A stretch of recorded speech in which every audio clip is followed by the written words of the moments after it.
jumping into the on-chain space was kind of my escape. Initially via mining. I had a couple of graphics cards at home that I pointed towards a network after speaking to a couple of friends.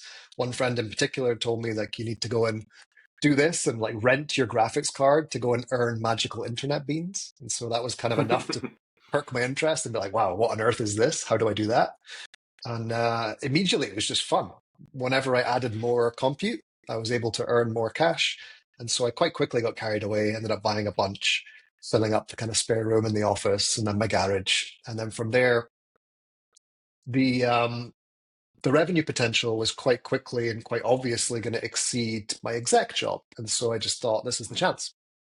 Took a step back, filled a couple of warehouses in Scotland with kit and ran a mining business for some time. Now, I don't know how much you know about mining, but basically, once it's operational, there's really not much work to do. You can kind of automate yourself out of work very quickly.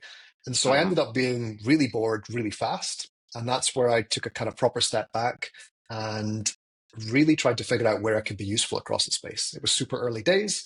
And so I had opportunity to jump in and help some friends launch a protocol and grow that protocol. We got it up to a billion, billion and a half. We did a little bit of software dev type work, creating a business there. I did some venture capital work for a while. We built in the DeFi space in the very early days of DeFi. There was no visibility. You couldn't really tell what you were trading. And kind of, if you're on a centralized exchange, for example, you're used to seeing a chart, whether that's for crypto or stocks or whatever. Early DeFi days, we didn't have this. We had like token A value, token B value. So we created one of the Mhm. first charting tools.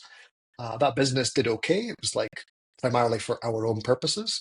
But through that journey, realized that actually the bigger prize to go after was to help people execute trades. And so we took TradFi smart order routing, what you would use if you had a large clip that you were looking to trade for stock.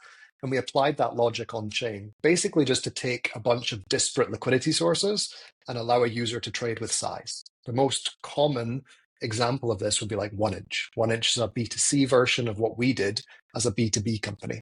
And so we Mhm. serviced a bunch of different wallets, MetaMask and Edge and others, and ultimately sold that business to Coinbase.